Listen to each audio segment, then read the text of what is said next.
I was like, maybe he just walks through the house. You know, she's like, no, he dances. I was like, oh God, here we go. Welcome to MsMojo, and today we're counting down our picks for some of the details that went into creating the dark comedy thriller Saltburn. Nothing shocks me, Oliver. Absolutely nothing. Tell me everything. If you still haven't seen the film, beware of spoilers ahead. Number 10. How Emerald Fennel came up with the story. I mean, there's no one in this film who actually knows how to communicate love effectively or in a healthy way. Emerald Fennel, acclaimed for acting in Call the Midwife and The Crown, both writes and directs the psychological thriller exploring desire and obsession among the British elite. Fennel drew inspiration from the striking image of, quote, someone licking the bottom of the bathtub, a visual she chose to share with viewers. If you know, you know. This peculiar mental picture, along with the specific sentence that would ultimately be uttered by her imagined character, I wasn't in love with him, evolved into the complex persona of Oliver. I wasn't in love with him. I know everyone thought I was, but I wasn't. After plotting the screenplay for years, Fennell wrote it in utmost secrecy, allowing no previews of it until she deemed it ready. She also shared that she wanted to subvert and twist the genre, and if you've seen the movie, we'll let you judge if she succeeded. We are not in control of the way that other people behave. We can't be. And so we have to react to that. But you know, it is a love story. Number 9. A very specific filming ratio. A huge part of this film is taking place in this manor, right? Like this English Gothic manor. So, and she wanted the film to feel like voyeuristic and that we're looking into this, like peeking in. As any movie buff will know, a film's aspect ratio is more than just a technical detail. It shapes how the movie looks and feels and impacts the story, style, and how we connect with it. We had an idea of that, the sort of painterly composition, so we went in to look at angles from that point of view. At a press conference, cinematographer Lina Sandgren likened Saltburn's 4:3, also known as 1.33:1 aspect ratio, to that used in German expressionism and silent films, and that the movie was infused with an almost surreal, quote, looking glass or dollhouse vibe. The narrow frame is meant to emphasize a visual perspective where viewers are not directly immersed, but rather have a detached onlooker stance, similar to appreciating a piece of art. It also helped that the aspect ratio helped them fit the rooms in all their grandeur into the frame. Broken piano, blue room, it's blue, and King's bedroom. Number 8. Filming locations. Well, why don't you come home with me? Come to Saltburn. No. Yeah. Dating back to the 1300s, the real-life English manor used in the film is the main backdrop for much of the story. Fennell wanted to set her tale in a unique location, believing it would feel more real if nobody knew much about it. So the creative team, including production designer Susie Davies, found a private manor in Northamptonshire, reportedly Drayton House. Everyone involved was apparently required to keep the location's details a secret while filming, and the owners reportedly granted production exclusive use of their home and some creative freedom with necessary alterations. It's relaxed, I promise. We'll be in the library. Library? Rosamund Pike, who plays Felix's mother, Lady Elspeth Catton, fully immersed herself in the lifestyle, living at the location during filming. Since the story centers on Oxford University students, Fennell's alma mater, different university colleges also became filming spots. Hey, come on then, follow me. Wait. Where are we going? Number 7. Literary influences. So how did you get on with the summer reading list? Yeah. Okay, I think. I've read it all. Well, all of it?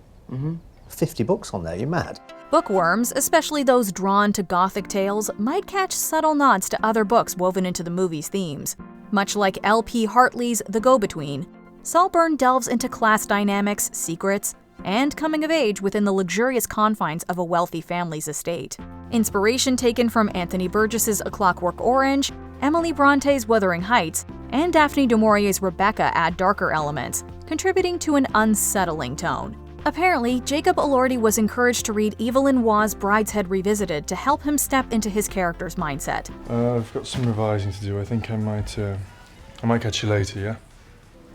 These are just a few examples of the titles that contribute to the foundations of this black comedy thriller. Film enthusiasts and art appreciators will also notice nods to other famous works throughout the narrative. For me, I've always felt very strongly that in order to make something uncanny, you have to make it feel familiar first. Yeah. So it was about using all of those literary references and film references that we feel so that you can then kind of upend them. Number 6. Costume inspiration. Oh, how about fancy dress? Oh, yes. I can wear my suit of armor, Elspeth. Good idea, darling. The mid-2000s Facebook-dominated era guided costume designer Sophie Canali to a 2007 fashion flashback. Rediscovering Abercrombie, Hollister, and style icons like Kate Moss, she curated cast wardrobes, ensuring each character's attire was a perfect fit. Felix's laid-back style, inspired partly by Princes William and Harry, featured brands that give away his upper-class background. Oliver's look evolved from a caricature of an Oxford student to align more with how he sees his wealthier peers dress. Hey, cool jacket.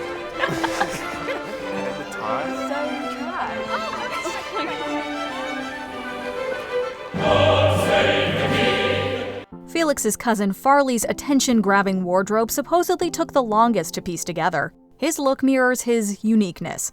Also, Lady Elspeth's outfits are, excuse the pun, to die for. The former model's wardrobe, featuring vintage pieces, elegantly traced her career's timeline with a relaxed boho undertone. I used to hang out with them all, actually, when I was modelling. Britpop, Blur, Oasis, goth parties. But then, of course, Common People came out, and everybody thought it was written about me. Number 5. Some unscripted moments. Did you know shooting that it was going to be this, like, quote-unquote, like, shocking moment that people were going to... Oh, yeah. Although Fennell's script is sublime, some of the film's most unforgettable, albeit disturbing scenes were improvised by the cast. One such instance is the graveyard incident. Fennell supposedly dropped a hint on how she thought the character would act at this moment, and Barry Keoghan took it the rest of the way. The closed set, leaving only 3 crew members, empowered Keoghan to push boundaries. It's the next level up in obsession, and I just wanted to see, when action happened, what I'd do as Oliver. Another moment that had us itching to look away is the bathtub scene. Reportedly, Keoghan came up with his character's elongated interaction with the bathtub to really hammer home the intensity of his fixations. On a lighter note, Pike shared that Fennell let them ad-lib some of the chit-chat, providing some topical context to the time frame. No, so everybody just goes to ruin, I suppose. Where is Liverpool? I think it's on the sea, isn't it? Darling, where's Liverpool? North.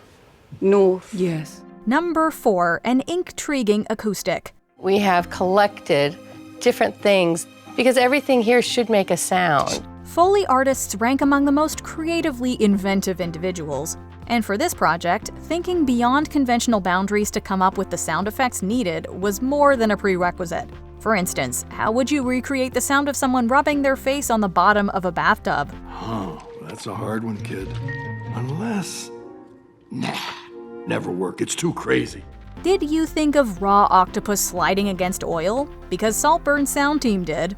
Well, they mixed it in with the sounds Keoghan was already making. Their 8-limbed companion made additional contributions to some of the more lustful scenes in the movie. It also played a role in Lady Elspeth Catton's final moments. We don't know about you, but we may never be able to look at octopuses the same way. So with that mental image, let's just move on. You're lucky. No memories. No problems.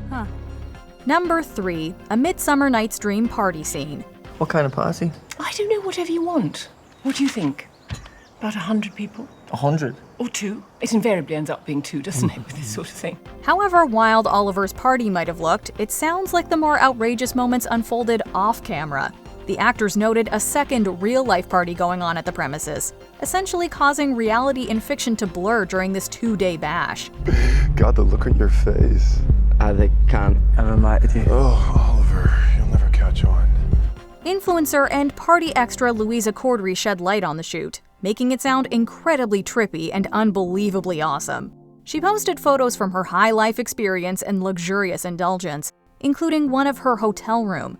She also shared the crew's efforts in organizing extravagant dinners that wove thematic connections to the movie's plot. She jokingly concluded that she and her pals, quote, managed to leave unscathed. If you want to know what she means, watch the movie. Number 2. How Barry Keoghan Became Oliver. Keoghan didn't go full method with his acting, but he did work on keeping the accent and appearance in check. Perhaps most impressively, he also did his homework to truly understand Oliver and what makes him tick. I was amazed at just the different ranges and different layers to Oliver, and you know how much I had to play with. That really excited me the most about how I could dig my teeth in. And while prepping for the role, Keoghan kept 5 different notebooks, each delving into a different portrayal of the character. Oliver undergoes a significant transformation from the moment we first meet him to the final scene. So naturally, the character's aspirations, mindset, and even how he carries himself change. I think I wanted that to seep through as well, that he knew where he stood with all of these characters. You know, with Venetia, it was just pure power and domineering.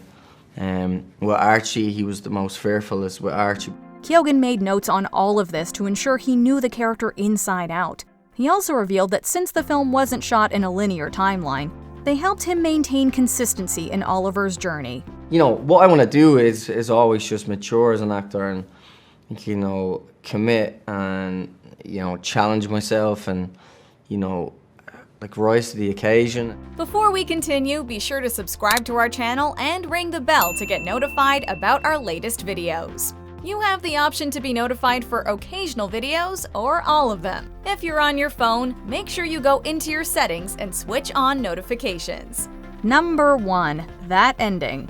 In the final scene, Oliver jubilantly dances through the Saltburn estate to Sophie Ellis-Bextor's murder on the dance floor. It's the perfect amount of kind of jubilant, joyful, wry and camp, which I think this film absolutely required.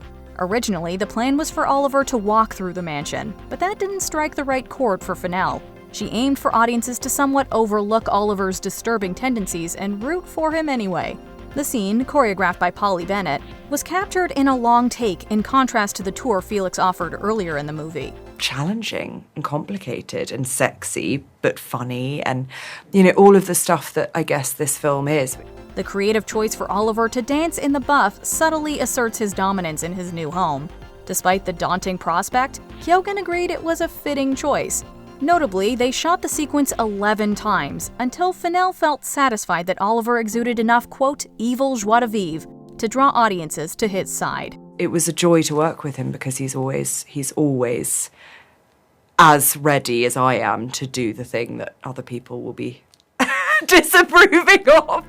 Have you seen Saltburn? Or have our behind-the-scenes tidbits piqued your interest? Let us know in the comments. I feel like there's so many Easter eggs in this as well. Yeah. Are there any that you think that people won't pick up on? Do you agree with our picks? Check out this other recent clip from MsMojo. And be sure to subscribe and ring the bell to be notified about our latest videos.